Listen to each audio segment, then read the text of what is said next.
This is one of the biggest oil countries on earth, and this line, it's for gas. Average wait 6 hours. I live here, Irkutsk, in the middle of Siberia. In this video, gas sold on the black market at 3 times the price. People who were waiting for hours and they only halfway. The real reason the pumps are empty and the government's official solution, you are not ready for it. Let's start from the beginning. This is what a normal day looks like in my city now. This line, the average wait is 6 hours, not 6 minutes, 6 hours. And when you finally reach the pump, there are rules. 50 liters per car, that's it. No canisters, no extra containers, they check.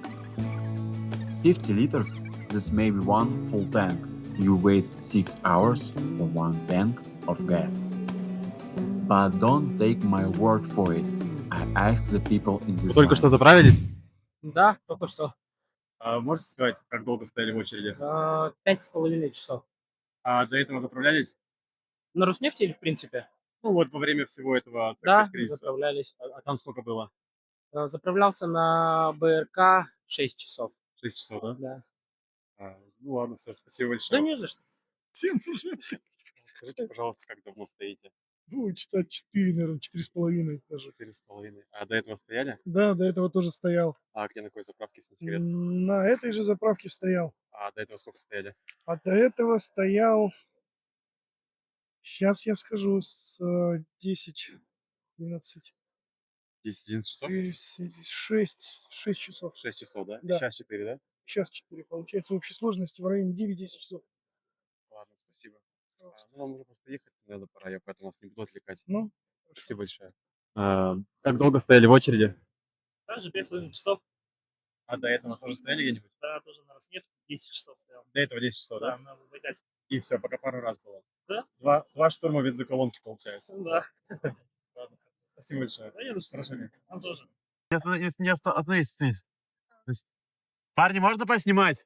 заснимай. Сколько стоите? Часа 4. Вообще жесть. Да, это начало. А вы где бензин берете? У нас пока нигде. У вас Мы еще предстоит на всё. старом. Ну мы потом встанем, мы приедем еще. Ладно, 4 еще нормально, удачи. удачи. Спасибо. 4 еще нормально.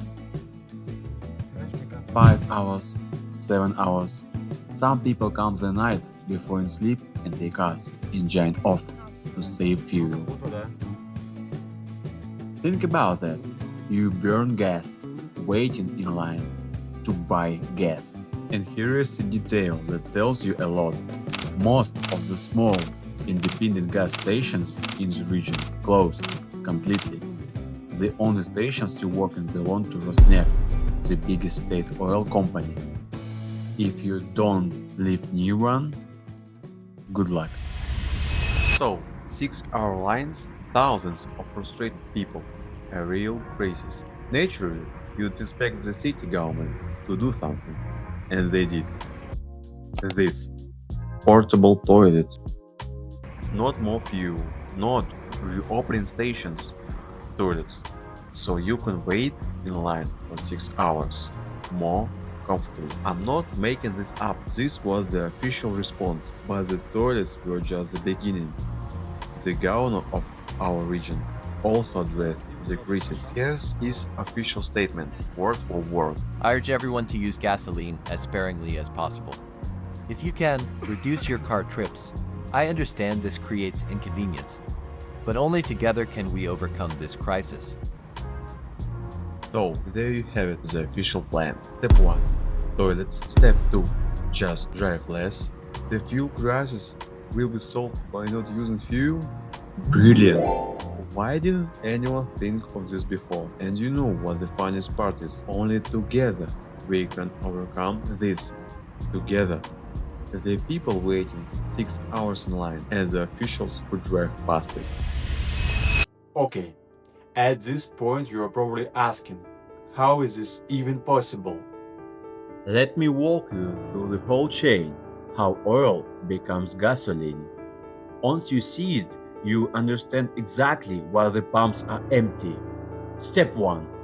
Oil comes from deep underground, but fresh crude is dirty, mixed with sand, water, and gas. You can't use it like that. So first they clean it, then it travels through giant pipelines, thousands of kilometers across the country. Destination: a refinery. The refinery is where the magic happens. They heat the crude oil and it separates into layers: gasoline, diesel, jet fuel. From 1 liter of crude oil, a typical Russian refinery gets only about 150 milliliters of gasoline, 15%. The rest becomes other products. From the refinery, gasoline flows to fuel depots, giant storage tanks. And from the depot, tanker trucks deliver it to gas stations. In normal times, this system runs like clockwork. Nobody ever thinks about it until one link breaks. So that's the chain. 6 links. The oil is fine, the pipes work, the stations are still standing. Guess which link broke? The refinery.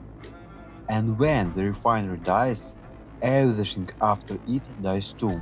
The depots sit empty, the trucks have nothing to carry, the stations run dry. Why are the refiners down? That's a long story, and honestly, not the point of this video. The point is what it means for regular people. And the problem is real. It's not a rumor, not a panic story. The whole world is covering it. Now, whenever something becomes rare, someone starts selling it. That's just how humans work. Every shortage in history created a black market. This one took about a week. This is Avito, basically Russian Craigslist. People sell furniture here, old phones, car parts, and now gasoline. Look at the prices. At the pump, gas costs about 60 rubles per liter. Here 4, sometimes 5 times that. So where does this gas come from? Simple. Someone waits 6 hours in line, fills up the 50 liters, drives home, and sells from the trunk of their car. But wait, remember the rules. Canisters are banned. No extra containers, they check. So how do these sellers get so much fuel? Well, either nobody checks too carefully, or somebody is looking the other way. And this is not a theory. Local news reports it almost daily. A 20-year-old guy caught selling gasoline at 250 rubles per liter, 4 times the pump price. He was driving it in from another town, hundreds of kilometers away. 2 days later, 2 more sellers, 300 rubles per liter, 5 times the price. Both found their customers online. So yes, police are catching them. But here's the thing about black markets. You don't catch a market. As long as the pumps are empty, someone will fill the gap. A crisis for most people, a business opportunity for some. It's always like this. In normal times, companies use fuel cards, corporate contracts, taxi fleets, delivery services, construction firms. Their trucks fill up without limits, without lines. It's how a city keeps running. So when the crisis hit, everyone with a fuel card thought they were safe. And here's how I know they weren't. My own company ordered fuel cards. We signed the contract, paid, waited for delivery. By the time the cards arrived in the mail, they were already useless. The crisis moved faster than the postal service. We're holding contracts, the gasoline that simply doesn't exist. Now think about what that means. Delivery trucks, taxi fleets, construction, everything that keeps a city alive runs on fuel cards. And the cars are running on empty. The crisis didn't just hit regular drivers, it reached the people who thought they had a guarantee. In this line, there are no exceptions anymore. And it's not just my city. Irkutsk sits on the main road across Russia, the road from Vladivostok to the west. There's a whole profession here.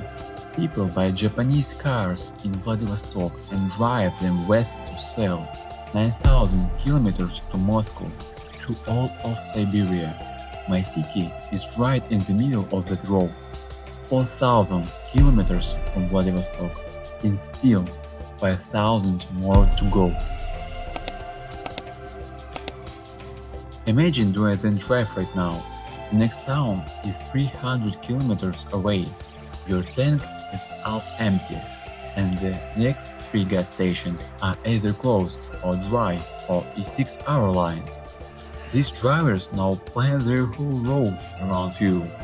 Not roads, not weather. Fuel. It feels like 2026 and more like 1926. Okay, time for the uncomfortable part of this video.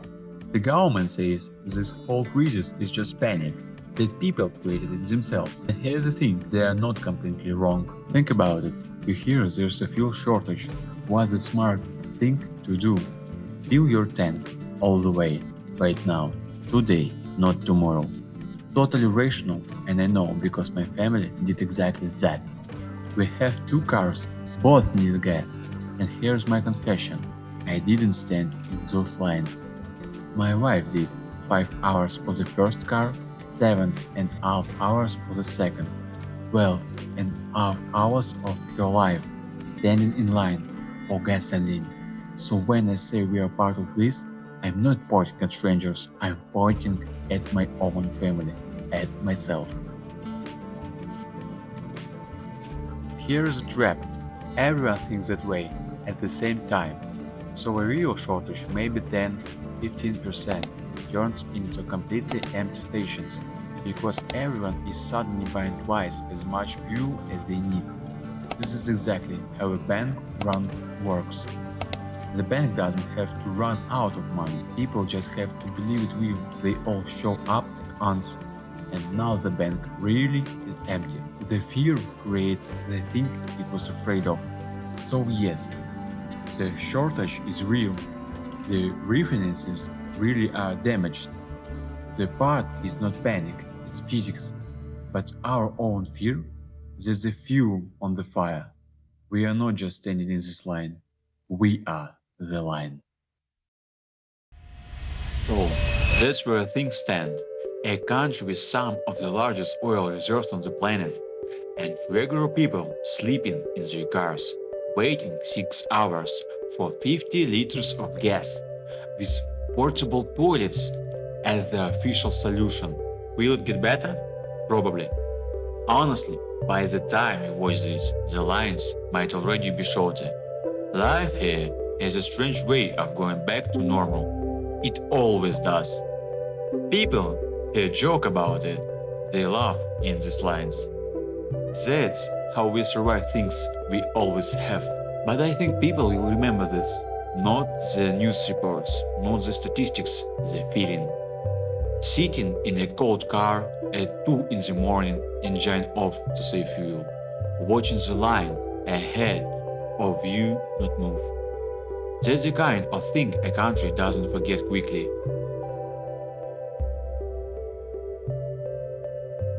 I live in a country with some of the largest oil reserves on Earth, a country the West used to call a gas station with an army.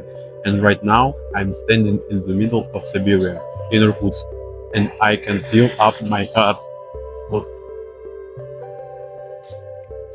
I'm Alex. I live here in Irkutsk, and I will keep showing you what's really happening from the inside. If this opened your eyes, subscribe, hit like, it genuinely helps a small channel. There's a lot more coming, and please subscribe.